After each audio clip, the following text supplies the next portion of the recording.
Hi, welcome to Instructional Methods. Let's get started. So, I want to go through a couple of things with you. I want to welcome you to the course. We're going to talk about how this course fits into your program of study, why the course is important, how it was designed, and then how that design fits into the course goals. So to get us started, welcome. I'm Holly Meyer. I'm delighted to be your faculty member for this course. My contact information is on this slide. Please feel free to contact me if you have questions, ideas. I would love to hear from you. I hail from Milwaukee, Wisconsin, so I am a fan of cheese, cold weather, and the Packers. My background is in theoretical mathematics, so not the most useful degree, although I love math, so if you ever want to talk math, please let me know. But I went on to teach middle school math and enjoyed that until I became a consultant for an educational firm for about 10 years. And really focused on instructional design and curriculum development, which is what I got my PhD in. As you can imagine, I focused on how to teach mathematics. Through an unusual series of events, I got hooked into HPE, and I have been thrilled to find my niche here. I can share more about my story getting involved in HPE at another time. So a little bit about our family. We're a military family. You might recognize my husband. His name is Eric Meyer. He's a clerkship director here at UC's for psychiatry. He's also involved in HPE. He's getting his PhD, so you might even see him in your classes. We have 2 kids. They're wonderful. Henry is 4 and Matthew is 6. They love all things outdoors, stomping in puddles. You can always find us out doing something outside. We also love Legos, playing hide and seek, and dinosaurs. So I'm thrilled to be teaching this class. It really deals with my area of expertise, which is in instructional design, instructional methods. If I can ever be of help to you as you're putting this into practice in your own health professions experience, I would really like to help you. So let's dive into a little bit more about the course. So how does this course fit into your program of study? So whether you're a foundation student or a master's or a PhD, there are a series of HPE courses that deal with how do you take theory and put it into practice. So let's go through those 4 courses. So we have our Learning Theories course, which is how do people learn? Our Instructional Methods course, that's us. This is how do you teach? Curriculum development is the sequence of courses or how the whole program fits together. And then measurement and assessment is really how do you measure and assess the effectiveness of that program or of that course or of that assessment.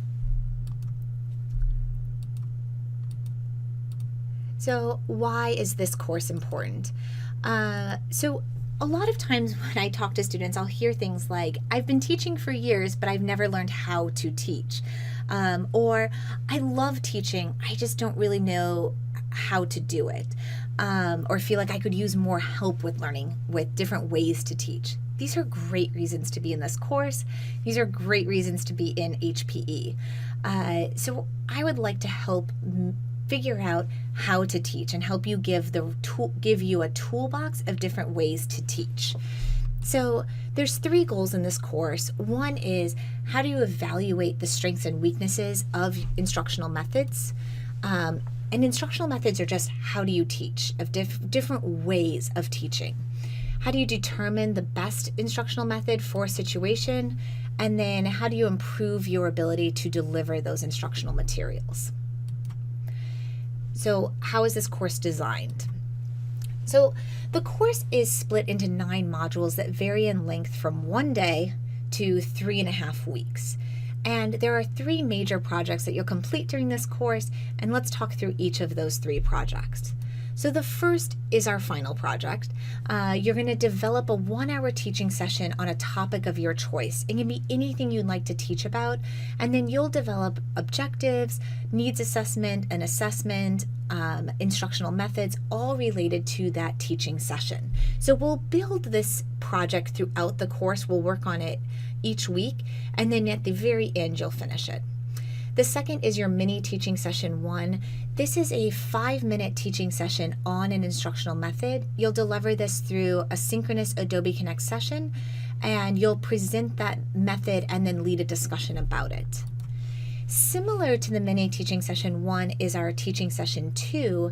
This is done asynchronously, so you'll develop a 5-minute video on an instructional method, and then you'll receive feedback about your video.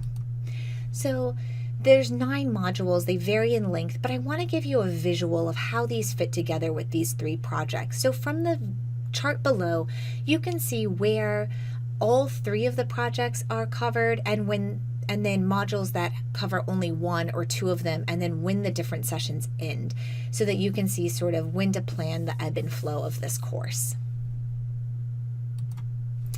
So why is the course designed this way? Such an important question, an appropriate question for this course, since a key tenet of effective instructional design is ensuring that you have alignment between your objectives, your assessment, and your activities. So let's revisit each of our main goals and then talk about how they fit in. So the first goal of evaluating the strengths and weaknesses of common instructional methods, both of the mini teaching sessions are really going to help you analyze different instructional methods and learn about them from your colleagues. The second one of determining the best instructional method, you're going to get help with that in all 3 of our activities, since you'll be telling people during your mini teaching sessions which ones are the best fit for different scenarios, and then in your final teaching project, picking the best one for your situation. And then the third goal is to improve your ability to create and deliver materials. Well, your mini teaching sessions are going to give you practice with both the creation and the delivery of your materials. And then the final teaching project is really going to dive into the creation process. You're going to get a lot of feedback and a lot of support on how to create an instructional project related to your area of expertise. You won't deliver it, but you will get a lot of experience with the creation process. A few important notes. So there are 2 synchronous sessions in this course on December 19th and January 17th. Please make sure to mark these down so that you can make sure to attend. And then I'm here to help. If you need anything, have questions, ideas, please email me. You can also call me. You have my cell phone number on the first slide. So thanks so much for watching, and I'll see you in Sakai.